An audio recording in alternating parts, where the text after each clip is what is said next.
Chapter 6, Academy Arc, Just Warming Up. 3 days later.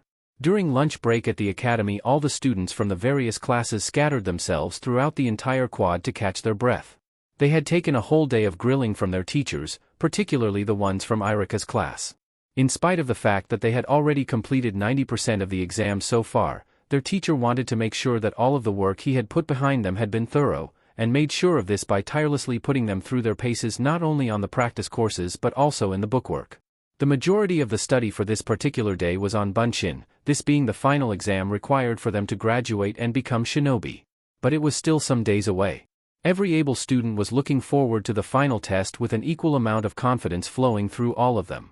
The only individual, who wasn't taking it easy though, was using whatever time he had on hand to pump some iron, so to speak.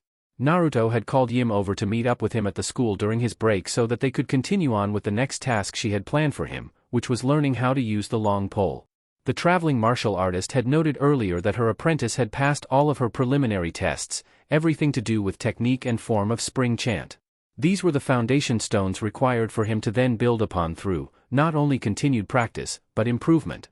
By using what he was taught he could then grow stronger and faster, and this could be achieved through the correct, daily exercises, sparring sessions, chi control and muscle work and all of that. She had taught him all she could on the open hand primary style, now all she needed to do was teach him how to grow stronger through it, use the weapons associated with the style, and the advanced chi techniques. The latter would be his toughest trials yet, but those could wait. Since he was now able to generate the right force through the hands in the style alone, he was now able to progress to the more concrete material. Yim stated that Naruto now needed to transmit the force he was able to produce through his limbs into weapons, effectively making it a physical extension of his body as opposed to the familiar, metaphysical aspects he had been learning through chi. The butterfly knives were a step up from his present stage, but the teacher felt that the jinchuriki was adequately experienced enough at using blades to understand the concept of extending his style through them. The long pole, however, was different. As opposed to the dual blades, the single staff required a lot of control, a lot of focus, and a significant amount of strength in the arms. The traditional weapon was around 8 to 13 feet, and normally bamboo, flexible and rigid. However, instead of just practicing it in terms of close and medium range aspects, Yim wanted her student to transform the traditional medium range style into a long range style. This meant stepping up his usual training regime. Out behind the wooded areas of the training grounds, around the area of the academy supply shed, Yim had taken a clearing for Naruto and his clones to occupy so that they could go through the steps. At this point, absorbing techniques into his consciousness and subconscious was easy for the jinchuriki. The shadow clones could read through visual cues and demonstrations much like the illustrations they had been taking in from the books the boy had been reading. But because this was a far more advanced form of training, it would make it much harder for the naturalization to occur in transition from the clones to the original host. Hence, they would be working for the next month or so primarily on staffed weapons. Yim set the clones working on technique with the short staffs and the long staffs, 2 classes of about 20 taking up different sides of the clearing. As they batted away, the woman set the original Naruto his own task. Strength building. The clones could handle the memorization and execution of the techniques associated with the sticks. It was the main body that needed to focus on strengthening itself physically. Yim smiled as she dropped a thin, strong yet flexible bamboo pole in front of the boy, about 20 feet long with an iron club tied and secured at the end of it. The boy, wearing just his spandex pants and sandals, looked down at it with a deadpan expression before glancing back up at his teacher standing in the very middle of the clearing. Yim-chan? Don't underestimate this training. After all, it's for your own benefit if you wish to eventually master the ability of hitting an opponent with a staff 50 meters away. Yim exclaimed, seeing his jaw drop the moment she said that. Don't worry, the leap to that stage will not be immediate. For something like this, it'll take time and energy. But 50 meters away? Naruto stepped forward, throwing his hands up in resignation. That's impossible. For one who focuses solely on close-range techniques, yes, Yim said, gesturing towards him with a gentle hand wave. However, by practicing with the long pole you are stepping beyond that limitation. Spring chant is exclusively based around close-range attacks, something with which you can apply your knife techniques with and make it a true force to be reckoned with. I recommend that you find a weapon suited for that purpose. Additionally though, this creates a disadvantage. A disadvantage? Every technique, no matter how powerful it is, has a weakness. There are opponents who could use bows, weapons or energy-based abilities against you that will allow them to hit you from a range which you cannot reach with your open hand alone. Your chi techniques could make up for this, but at this stage they are too weak to reach great distances. Through practice you will be able to overcome this blunder. But as a method of enabling you to conserve energy through a prolonged confrontation with an opponent, there is another way. She then gestured to the staff at his feet. Start from 5 meters and work your way up to 50. How? With the long pole, of course. You can only find weapons like this at about 4 to 5 meters long apiece. But, if you can master the mid-range aspect of it you will definitely be able to step up and master the long-range stage of the training, Yim pointed, nodding towards the clones using the stated 5-meter weapons against each other all across the clearing. Those alone can barely get into a mid-range fight. You'll need to improvise. So, I need a poled weapon of about. Naruto shrugged suggestively, 50 meters? Even better, Yim said, kicking the pole with the weight on the end of it off of the ground and up at her student. Naruto caught it with an audible oof and staggered back. You can create a collection of 10, 5-meter long poles that can link up with each other and transform it into a staff at about 50 meters in length. You'll need something to be able to carry all of these into battle, but that shouldn't be a problem for you. The point is, once you have mastered this technique you will be able to accomplish feats beyond that of any close-range opponent and you'll definitely surprise your targets from a distance. But this will take you close to half a year or more to master. Half a year? Seriously? Don't worry. I'm confident that you'll be able to make it work. Why else would I have gotten you to start out like this? Yim giggled, seeing his gawking expression directed at her but wiped it away. Start from scratch. It always works out in the end. Oh. Okay. Though he didn't exactly sound convinced in his response, he actually was looking forward to kicking but with a long-ass pole. Nevertheless, the training equipment he was holding at present did raise some questions. He held out said pole with an inquisitive glance. What the heck am I supposed to do with this then? Strength building training, Yim directed him towards the tree at the edge of the clearing. That's your target. Naruto stepped over to it and his teacher followed. When he got within range of his stationary opponent, he looked back across the clearing which spread to about 20 meters. After a quick account, he then looked back at his friend when she came close to shadow him. So, am I supposed to hit the tree with this thing? Exactly, Yim replied and nodded at the bamboo stick he was holding. The iron club at the end of the weapon shook up and down repetitively where it was suspended. This one will do for now until you progress onto a lengthier staff. The hammer at the end is about 10 kilos. On its own it's not so heavy. But through the pole its weight is increased 10 times and more. The woman then walked over to the edge of the park space and sat on the bench, where she had prepped a pot of tea for herself. She sat down and smiled over at the boy. Use one hand to grip one end and use the hammer end to hit the side of the tree repeatedly. In addition to this exercise, use the clones' clashing staffs as your intervals. For every clap you hear from their weapons hitting against each other, you hit the tree. It's that simple. That's it, huh? It doesn't seem so hard. Naruto smirked and decided to hold the pole with one hand. Since he was already carrying it around the center with both, it didn't seem like much. But as soon as he switched it to a single-handed grip and held it out, the hammer at the end dropped with a mighty thud. Mother of Dash. He attempted to lift it, but the multiplied weight made it exceedingly difficult. To use both hands makes the job easier, but with one hand the task becomes considerably overwhelming, Yim explained while pouring a cup of tea and letting it simmer. You'll need to be able to hold it up with one hand and arm with ease if you're ever going to use the long pole weapon effectively. Practice until it's as natural as breathing. When you reach the very end, we'll extend it and keep up the pace. This task will be incredibly difficult for you to overcome. Moving in a foot or so down the length, Naruto was able to pick up the block at the end and suspend it, albeit shaky limbs. Holding the club end close to the tree and letting it sway, he then looked back at his teacher. But, what does this help me to accomplish, Yim-chan? If you're going to wield the long pole staff of about 50 meters, the weight at either end through the weapon will be so great it will be impossible to use effectively in battle. Therefore, you must strengthen your body, your arms and your wrists to be able to use it. This exercise does precisely that. Yim pointed at the swinging hammer. The practice amplifies the strength in your arms. The further down you go, the heavier it will get. Work on this task to the point you are able to hit this tree and make an impact at 50 or more meters away. She then gestured to the clearing where the copies were training. When you reach the other end of this place we'll need a change of venues. I see. Yim smiled and looked back, picking up her tea and taking a sip. Well, what are you waiting for? Begin. Nodding in understanding, Naruto led the hammer back and rammed it into the side of the vessel that was his objective. The iron weight slammed into the wood with a crack, but didn't do much. This would only be the start of a long and arduous process, as the blonde-haired jinchuriki continued hammering away at the side of the natural pillar in time with the clashes he could hear echoing from his clones in training. His body quivered, the hammer head and the pole he held shook uncontrollably, and his exposed skin quickly began to break out into a great sweat at the efforts he was exerting. It only took just a little over a minute, but Naruto couldn't take any more. His wrist gave out and he dropped the staff. He felt his body fall in line with this action and collapsed to his knee, gripping his forearm and biting back the pain as best as he could. Gee, god damn it. Switch hands. Don't stop, Yim stated, crossing her legs as she sat on the bench. She took her teacup into two hands and as soon as she passed that instruction on, she took another sip, prompting her student to quickly take up the pole again.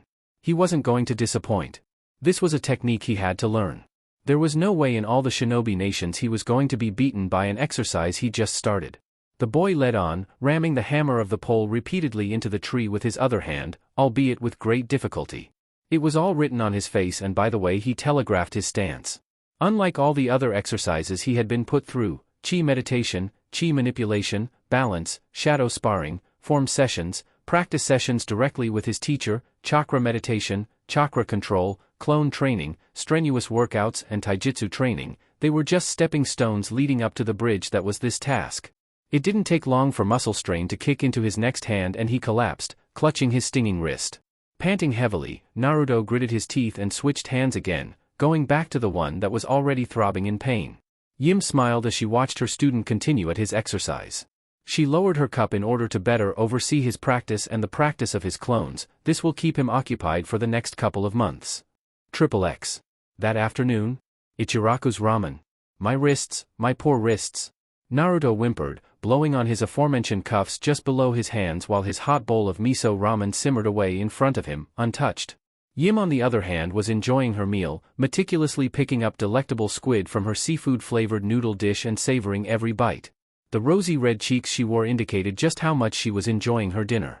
While Tucci and Iam weren't entirely put off by the fact that their best customer wasn't diving into his ramen for obvious reasons, it was the fact that he looked so beaten up after a supposedly routine period at the academy.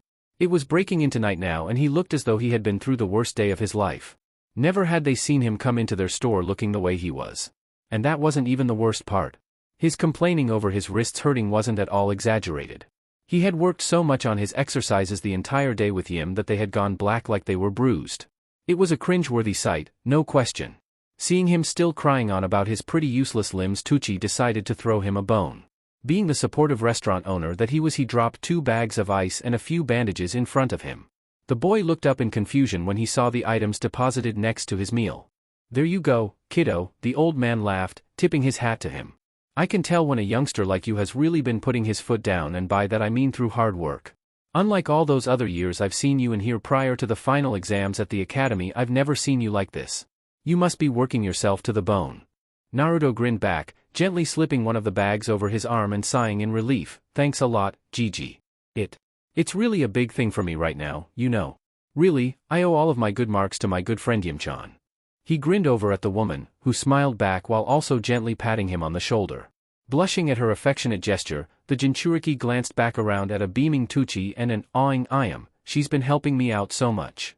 All of that work, you did on your own, Naruto-kun, Yim replied, seeing the boy's eyes fall on her again. You would have found your way even if I had been absent from your life. Don't say that, Yim-chan. The Jinchuriki grinned widely at her, showing her the brightness still radiating off of his tired face. You were loads of help. Thank you, Naruto-kun. But please, what I speak is the truth. My contribution to your development has been merely a means of leading you down a different path from everybody else and to give you encouragement. I'm sure all of your friends have been taught by close companions and relatives of their own, just like how I am instructing and guiding you. Yeah, I think you're right there, Yim-chan. The boy shrugged his shoulders and looked away, still smiling happily both outwardly and inwardly. Dawning on it, his friend did make a good point. Sasuke got loads of help from his family before they died. I heard from Kiba and Shikamaru that they always got grilled by their mums to do better. Choji says he hangs out with his dad a lot, and I bet Sakura-chan has friends and family that assist her at home whenever she's in trouble.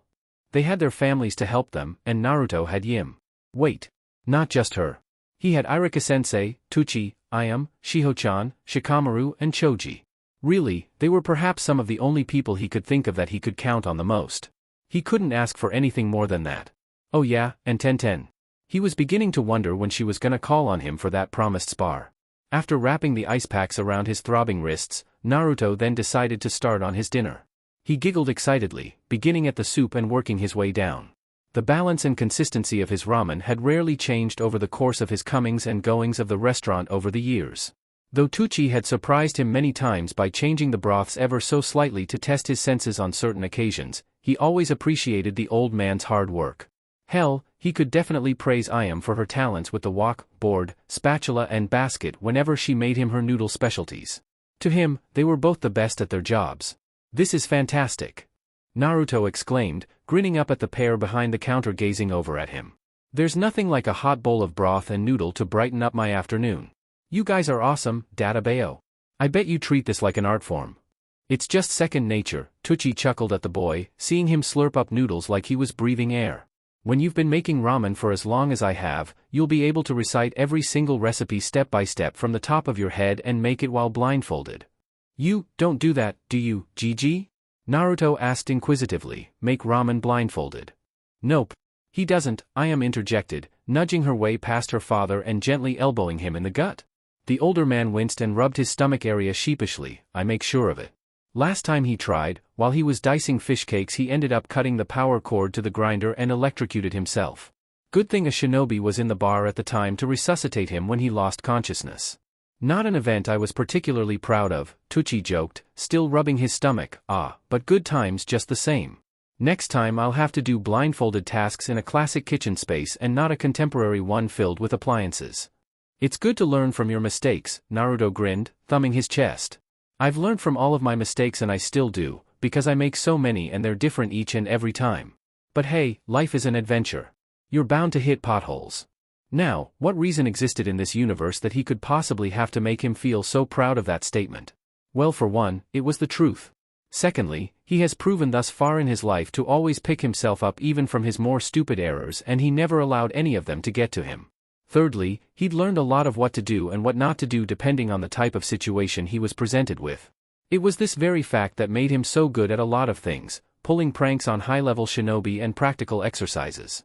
Any objective that was meant to be primarily hands-on he could consider a triumph the moment he began pursuing it. Then again, he really shouldn't be saying that so lightly. There was always a chance of failure. Now that is perseverance, Ayam giggled, picking up the wok and taking it to the back for wash-up. Hearing Naruto's positive statements always brought a smile to her face. He was so carefree, even if you go about it differently than anybody else, Naruto-kun, you have an incredibly strong resolve. Differently? I take it to the next level, Naruto fist pumped the air. Never give up. That's my motto. Something you so passionately wish to share with others. Keep at it, Tucci nodded to him approvingly, that attitude of yours can change the world. Naruto returned to his meal with a wider smile brimming on his face. This time, he made sure to savor every bite and to thank his hosts for their exceptional work. While he was in the middle of inhaling his second bowl of ramen, he was unexpectedly nudged in the side by Yim, whom he addressed with a focus change to see her smiling in his direction. The martial arts teacher gestured to him, then to the bowl of noodles in front of him, and then back towards the chefs behind the delicious masterpiece he was currently consuming. It took another couple of gestures for him to completely realize what her visual cues were entailing and as a result, he shook his head uncertainly. I don't really want to bother them too much, Yim-chan. They're very busy people, you know. Besides, I don't think they'd have the time to deal with a troublesome kid like me. It's just another life skill you could use, Naruto-kun. That's all. If you really love this food so much and speak of it so openly without hesitation, then what harm could there be from learning how to make it for yourself, she replied, tapping the side of his bowl with her chopsticks. If you're fervent about something, then seize every opportunity you can to learn more about it. Considering her words as well as the broth and contents steaming in front of him, the jinchuriki took several moments to mull things over. Tapping his fingers against the desk nervously, his mind all awhirl, he then sucked in a breath of air and rose to his feet. His actions caught the attention of the old man and his daughter, to whom he then bowed low towards with his eyes tightly shut. He had to be prompt and presentable. Aji-san and Ayamonizan, please teach me how to make your delicious ramen. Silence immediately fell in the store. It became so quiet in fact that you could literally hear the father and daughter team behind the counter blink in perfect sync with each other. Huh? XXX. An hour later? Ouch! Naruto winced when the back of his left hand was slapped just as he was about to push both of them through the lump of dough lying on the cutting board right in front of him. Quickly rubbing the appealing spatula mark away, he glanced up at the grinning Ayam standing right next to him. "Ah. Remember the cardinal rule of professional ramen chefs, Naruto-kun," the girl said while gently pushing him away so that they both stood perfectly together, side by side. She set down her makeshift cane and held both her hands out, showing the boy both sides in the process. Always have clean hands. Wash properly before handling the dough. This consists of 3 simple steps: soap, rinse, and dry. Also, please remember to conduct yourself along the introductory guidelines of a ramen chef as much as possible, starting with the noodles. Keep your sleeves rolled up, all flour falls onto your apron, and keep your arms clean. Arms clean? That way people won't cringe when you hand them their orders at the end of the procedure, Ayam explained, poking him in the nose. Would you want to eat food from a person with filthy arms? No. Then there you go, Ayam explained, hurrying him towards the sink a couple of feet away and immediately putting them under the taps. She took a second to roll back his sleeves herself and lather them in soup while he showered them. Remember, we have 5 minutes to make each order, 3 if you want to go for the professionals. This is a shinobi village after all, so you have to be quick. Make sure you have all of the cleanliness covered within the first 30 seconds. Once that's done, move on. She shut off the taps and allowed him but a moment to dry, before pulling him back towards the board. Like Yim before her, Ayam physically yet encouragingly adjusted Naruto's stance at the desk and pulled his arms around. Narrow horse riding stance, head up high, hands at the striking position and elbows in at the waist. This way you will be able to maneuver about a small kitchen with ease and grab the necessary ingredients quickly. All must be accessible, Ayam stated, pushing his stomach in when she saw him slouching. Once you have assumed the correct position, you can start on the dough. You've already seen how it was put together, so let's recap. Naruto nodded and with a thoughtful stare, began recounting the instructions from the last 30 minutes of practical work. The ingredients include 2 to 3 cups of flour, wheat flour if possible, 3 to 4 eggs, and a tasteful amount of salt and water, with kansui. Very good. Remember, it all depends on the type of noodles you wish to make and the number of people you are serving. 5 to 10 minutes is a long time between each dish, so we try to stretch out the one clump of dough for as many people as possible. Let's start with a group of about a dozen servings. Ayam brought their attention back to the cutting board. We take the flour and salt, and put them together to form a hill in either a mixing bowl or a surface board. We then create a well at the center of the pile where we add the eggs and water. Combine until it comes together to form a nice pasta dough like the one you see before you. Aha! Naruto watched as his instructor pointed at him, her finger coming dangerously close to his nose. You must make sure you mix the ingredients well. If you don't, then the noodles won't have a consistent flavor and therefore will be outclassed by the soup. Knead it well and ensure that the dough knows who's running this yahoo, otherwise the noodles won't be firm. Ayam started on the kneading of the object they were facing, demonstrating the correct techniques and strength applications. She let the dough roll around her fingers and knuckles, presenting to her temporary apprentice just how thorough the massaging of the ingredients into one had to be. It looked like quite a bit of work. The sight literally had Naruto come to appreciate how much effort both of his favorite chefs in the world put into their cooking. Once you have thoroughly kneaded the dough to evenly distribute the flavor throughout, you then pick it up and give it a good pulling, the young woman exclaimed, next showing the jinchuriki the following step by picking up the large lump and letting it stretch by itself. As he expected, the young chef instructing him went through the procedure with little to no effort exerted whatsoever and treated it very much like a masterpiece, flexing out the noodles and drawing it out in mid-air in the most graceful performance imaginable. She literally defined its shape and texture of stretching, shaking, and spinning in her own characteristic manner. It was one of the most amazing sights Naruto had ever borne witness to. It's important for you to get the noodles so that they are all equally thick. You don't want them to look different after you boil them. Ayam then moved on to the final techniques after literally throwing the dough about in the air between her hands, stretching it till it became taut and dropping it with a heavy thud back onto the wooden board.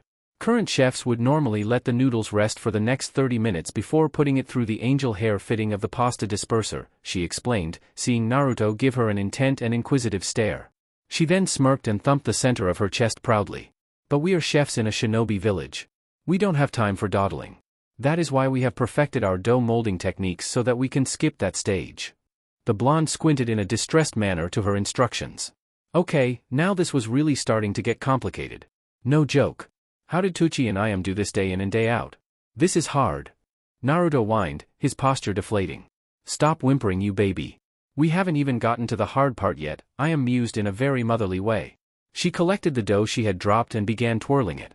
After going through a complex series of more stretches and twirls, she suddenly dispersed it through the air and pulled the dough out to its tightest.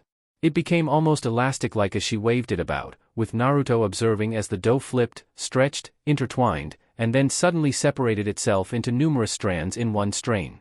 He blinked in astonishment. "Whoa! You made all the noodles like that?" The woman nodded affirmatively as she ran the collection of strands out over the wide board.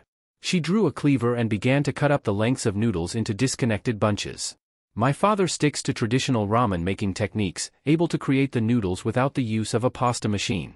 You will find that most restaurants out there import packaged ramen or make them through machinery, but not our store. We make our food fresh. Okay. I see, Naruto replied, sweating nervously. Everything Ayamonizan and Aji-san make in this kitchen is by hand. They're both incredible, nothing like shinobi but masters in their own profession. They are so passionate about their work. Ayam then nested the noodles into balls, putting them all onto a tray and collecting them up. She led Naruto over to the oven standing by the wall and opened the top hatch. In this bar we use a traditional fire oven.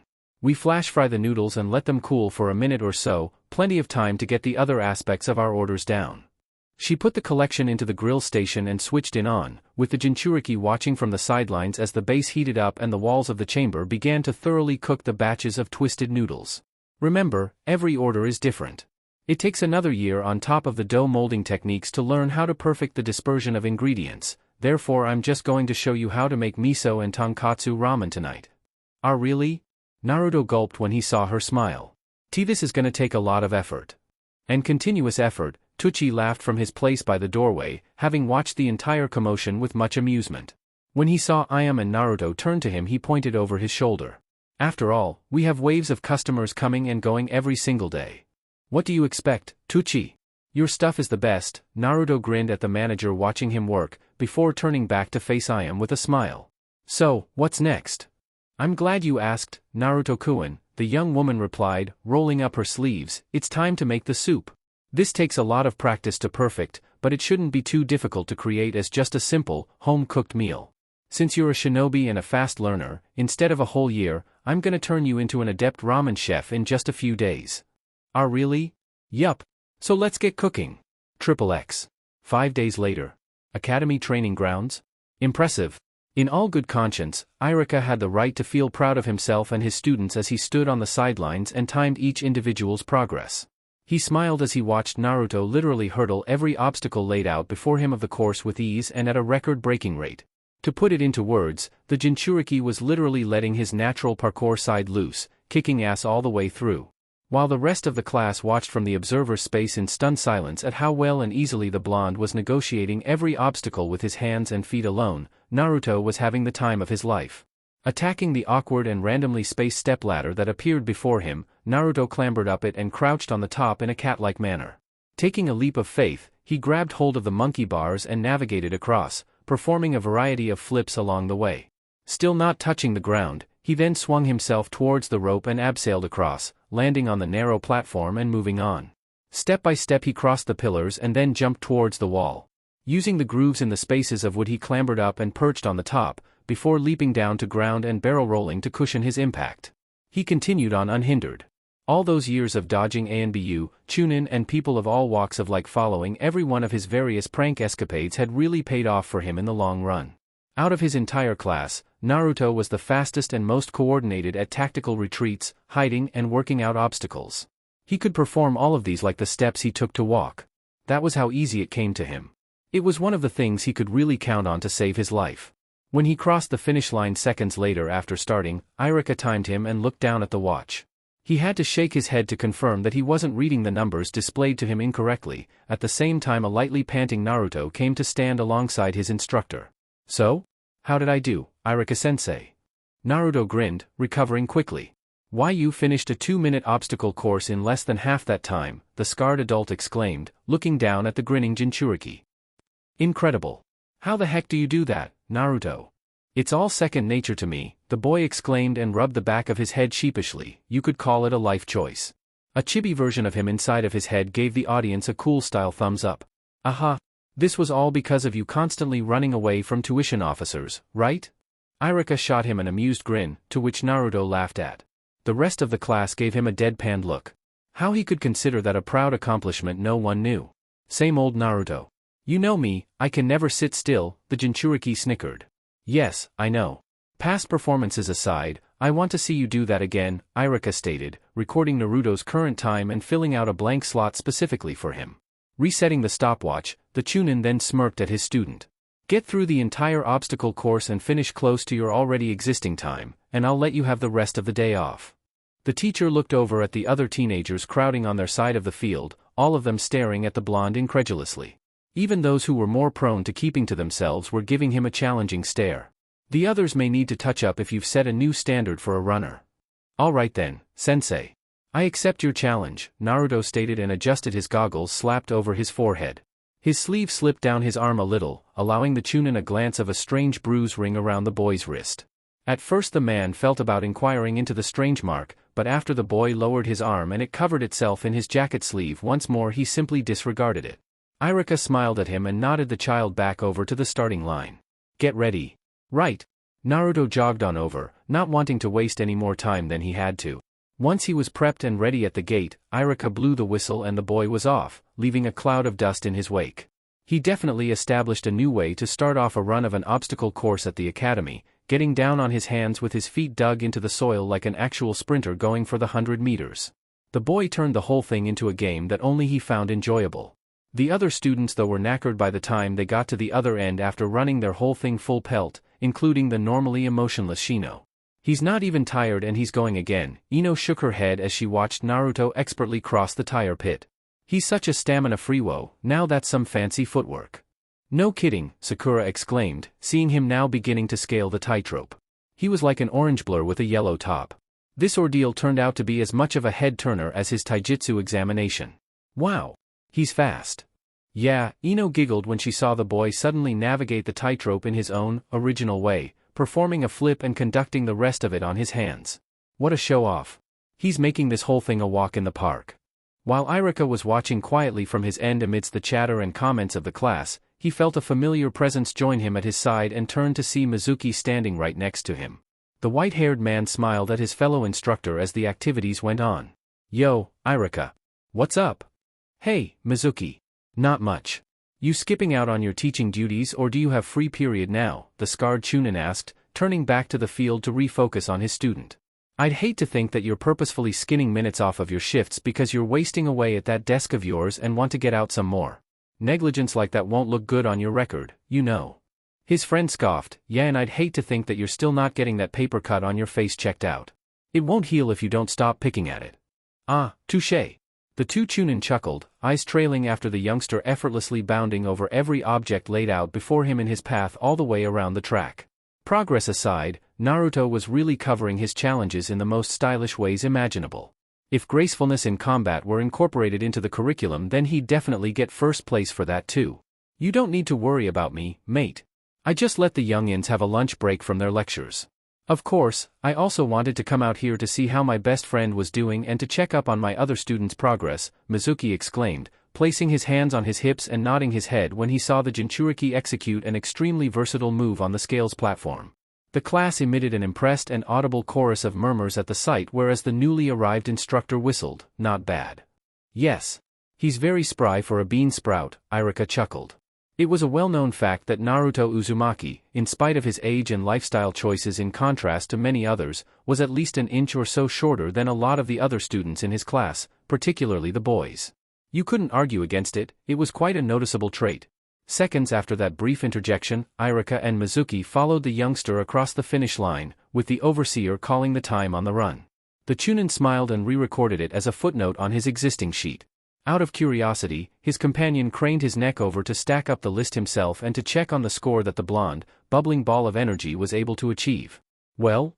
45.22 seconds, that's really impressive, Irika exclaimed, looking up at his now perplexed academy comrade.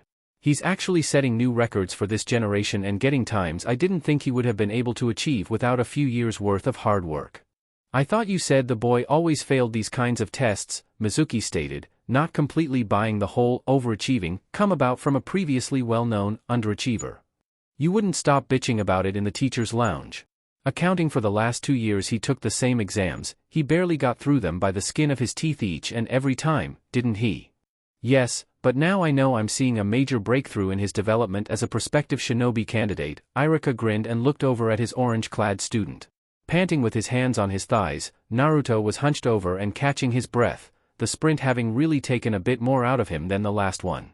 What can I say? I saw an opportunity one could use to get through that thick, troublemaking, wonderland-filled head of his and I took it.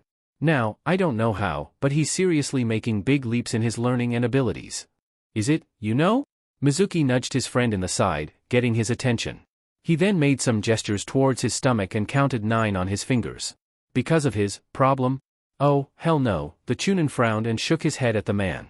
As far as I can tell there are absolutely no signs of abnormalities in his personality, no physical changes, no malicious conduct or killing intent whatsoever. He's just... Irika looked back at the boy under discussion to see him grinning at his friends congratulating him from the crowd. Among those to approach him were Shikamaru, Choji, Hinata and Kiba, the former 2 patting him on the back while the other noogied him good-naturedly. The third party member just stood quietly to the side and pressed her fingers together in an admirable manner. At the same time the class instructor could hear the former slacker laughing away and thanking them for their praises, which brought about a smile on his face. He's just the same, old Naruto. Well, you got me there, Mizuki smirked and folded his arms while looking over at the teen as well, seeing him mingle amongst his classmates. Still, his fast-paced progress begs the question. Don't harass the kid, Mizuki.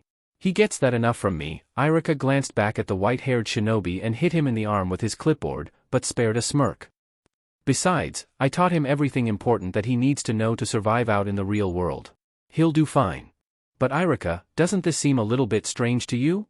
Mizuki stepped into closer proximity with the other adult, the topic resulting in their voices dulling down to hushed verbal trades. Naruto suddenly starts to do exceedingly well from out of the blue after a not-too-appealing track record of utter failings over a spread of 2, 3, whatever years? Doesn't that strike you as a little bit suspicious? As instructors of the academy we are only meant to teach the students material that are the foundation blocks of their futures, encourage them to pursue specific career paths as shinobi, and promote self-improvement in their daily routines.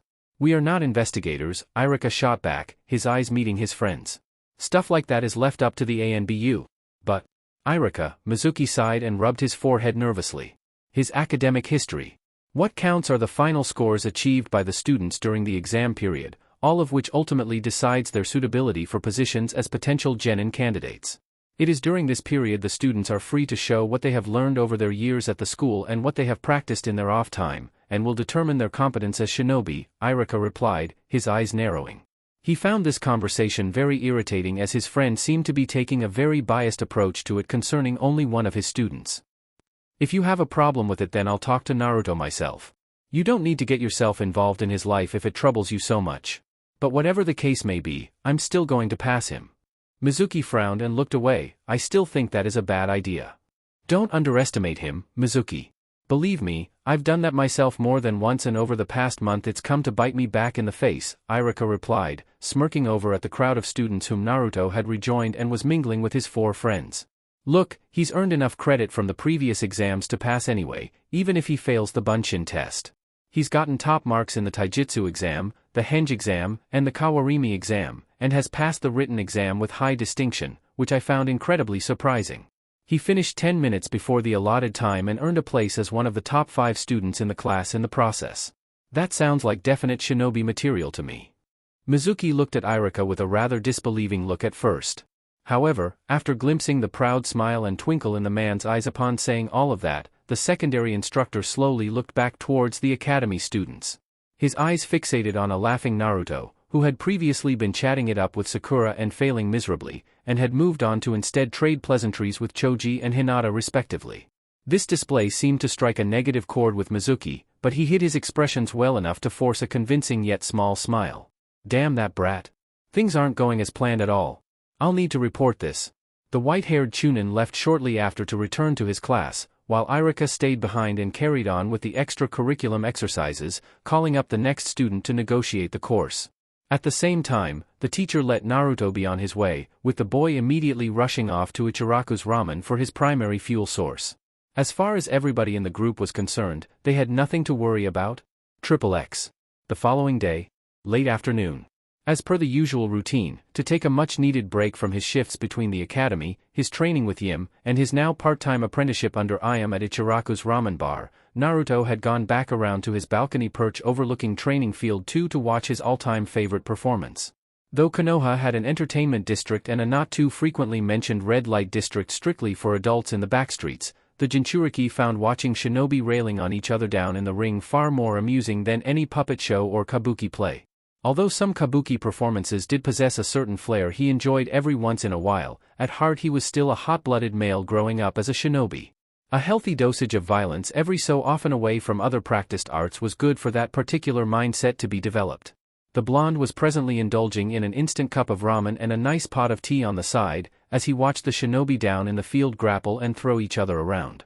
Sure, some of the other sights, like the jutsu being performed in the area nearby, were slightly more impressive and could definitely deal greater than the necessary amount of damage. He was far more interested in the techniques and executions shown through close combat.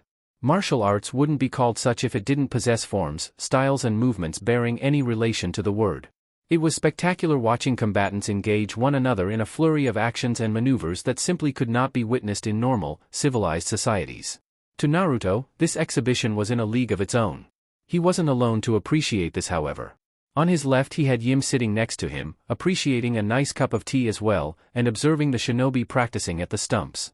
On his right, the jinchuriki had also invited a very special guest along to get a feel for the environment that he was so often exposed to in times of deep meditation and silent contemplation, Shiho. The genin with the swirl pattern glasses who only left the library once in a while for non-related missions, lunch breaks and the rare girls' night outs had been ecstatic to be asked out by a friend to somewhere in the village he claimed to be an exclusive spot for shinobi. Heck, as a prelude to the main event he took her out to the shops, bought her dinner, then had them walk through the Central Park. It was almost like a date, but with extra company. You could also say that Shiho was quite surprised when she eventually saw the place the boy had planned on taking her to from the get-go to spend their afternoon, a balcony often associated with contemporary romance and fluff films, under a setting sun and outside of a training field.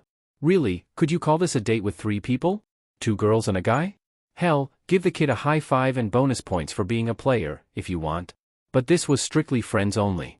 Actually, looking more carefully at the scene right now, it appeared that Naruto had decided to take the first 2 people whom he really considered as close friends for the first time in years out on the town to show him the places he liked to hang out. Regardless of the scenario, the 3 of them were still having a good time. While Naruto enjoyed the art form of bloodless violence on the field, Yim took this as a chance to contemplate, observe how combat was practiced and conducted within the village, and Shiho considered the live performances as another educational stepping stone for all of them. Naruto grinned as he watched a Chunin tackle his opponent to the ground and get him into a stranglehold, using the arm as leverage with the man's neck wrapped tightly between his legs. Hey, isn't that judo? I recognize the technique. Yeah. Good eye, Shiho exclaimed, pointing down towards the dominating opponent in the ring. You saw how he purposefully redirected the other's attacks, right? Well, he needed to get in close enough without getting hit to administer the move, which was why he worked it so patiently and observantly around the other's combinations. Note how he's incorporated the triangle choke technique into his style of taijutsu. It's obviously an adopted form he added to his style to surprise his opponents. With patience like that I bet he could beat anyone. Naruto rubbed his chin with a smile. It's all a matter of timing. In a fight, you have plenty of it, Yim smiled, blowing on her tea and taking another sip. If your opponent is too aggressive in their attacks, they will easily make a mistake.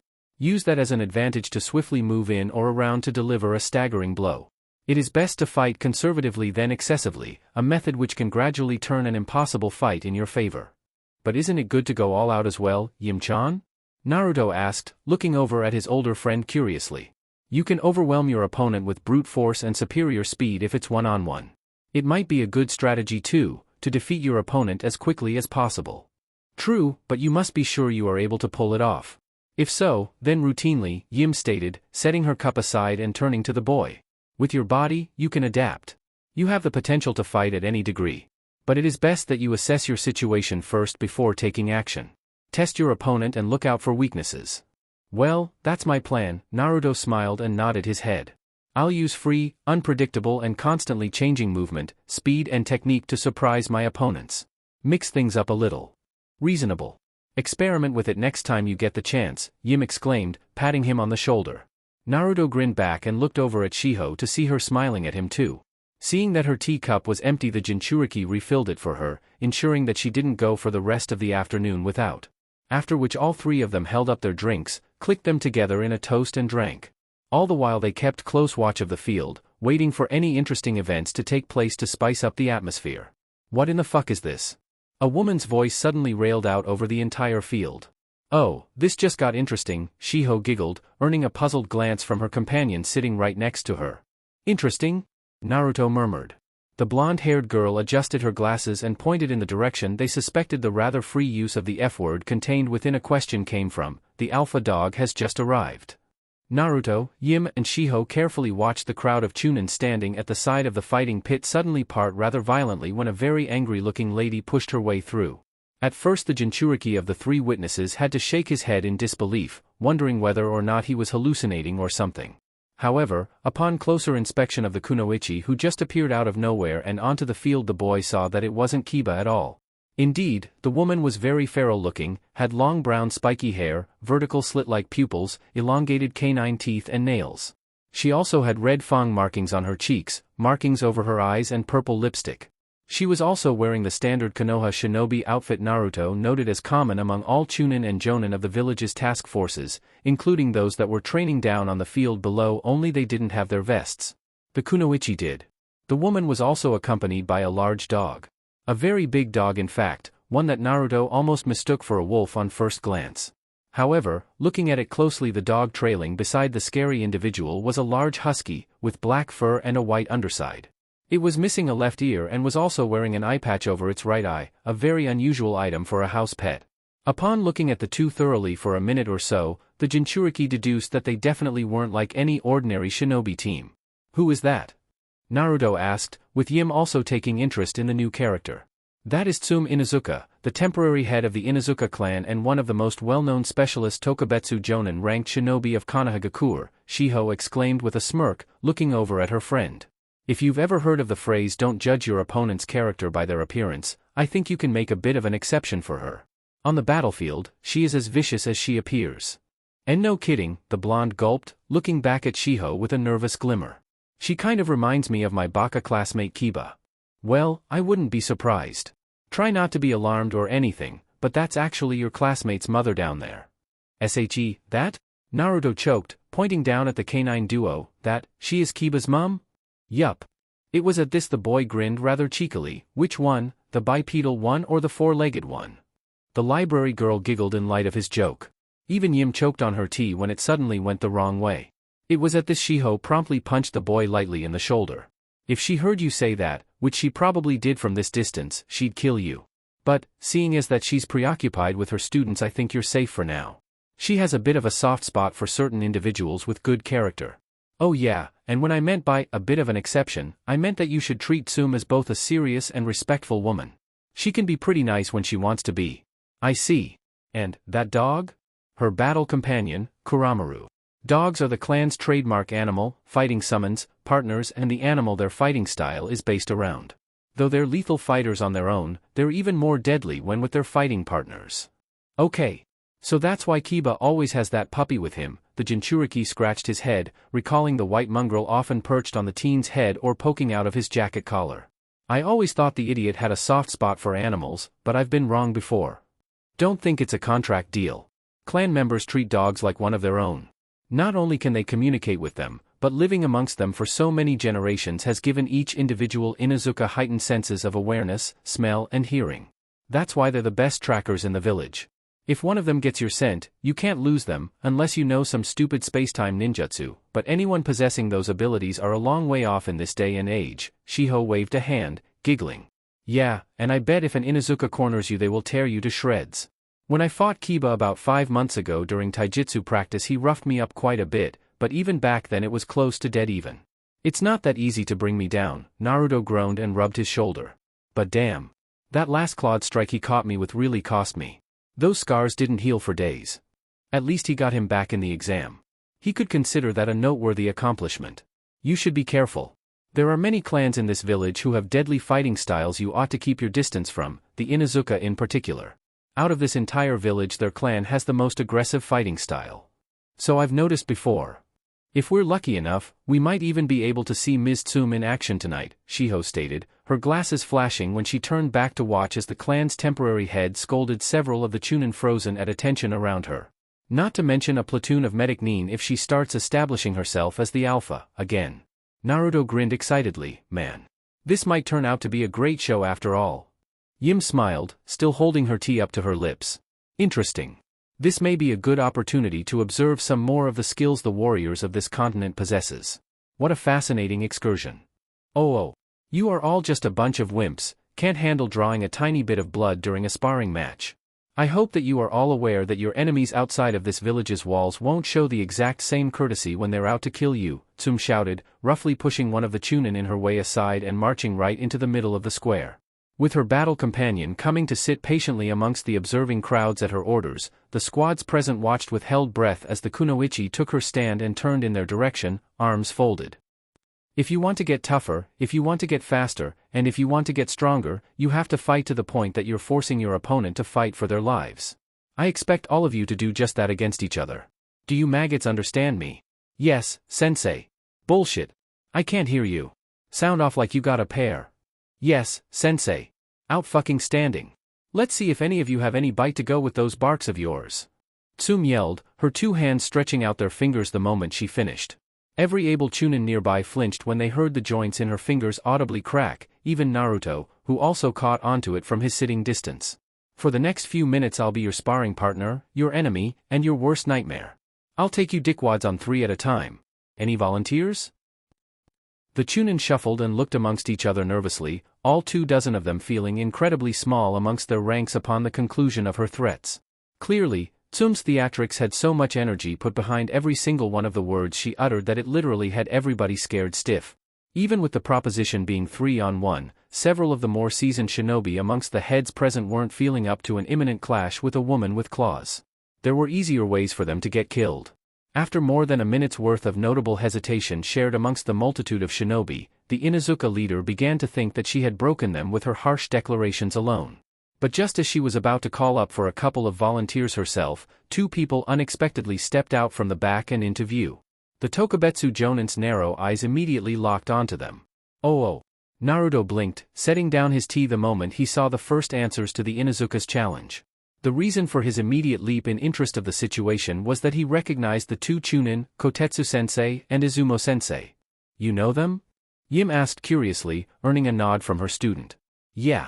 They hang out at the village gates on duty most of the time. I remember them because I bumped into them at Ichiraku's a few weeks ago and we all talked. The jinchuriki smiled and looked over at the woman perched next to him. They were pretty cool guys. I bet they'll do well here. Perhaps. That remains to be seen, Shiho exclaimed. A small, nervous smile crossed her face. It's already decided. Those 2 have just signed their death warrants. Oh. To join Kotetsu and Izumo on the field, a 3rd Chunin followed them in, a man with brown spiky hair. Side by side, the 3 men walked further into the ring, took positions on the competitor's side and lined up. Assuming stances at attention, they bowed low in respect to their instructor, before straightening up and quickly dropping into their characteristic fighting forms. Tsum was delighted to see that she had challengers willing enough to take her on, but at the same time couldn't help smirking at their boldness. They may have been the first to step up, yet they still showed clear signs of nervousness. Shakers, huh? Don't, Tsum stated, hands on her hips. Fear may heighten your senses in the midst of battle, but as consequence it decreases the quality of your techniques. You'll attack out of haste to bring your opponent down quickly. However, you are more than likely to make mistakes and leave your defenses wide open in the process. She gave them the sign of confrontation, head tilting to the side. Don't disappoint. Kotetsu and Izumo glanced at one another. Nodding in acknowledgement, the 2 of them suddenly split with their 3rd partner, Tsuzumi, deciding to instead go direct. The plan from that point on for them was simple: break up their formation to throw their opponent off, circle around on both sides while one attacks directly as a false decoy. It was a method to probe at an opponent's defenses and find out their true capabilities, if not take them out altogether. It seemed flawless in their heads. However, what they didn't account for was that they weren't fighting against some meager Chunin of their level. This was a kunoichi on a whole other level. Tsum smirked and rushed forward in a low, swift advance to meet Tsuzumi attacking from in front. He attempted a combination of a parry followed up by a straight hit to break her assault, but the woman swiftly kicked out at him with a front kick instead when she stopped directly in his path.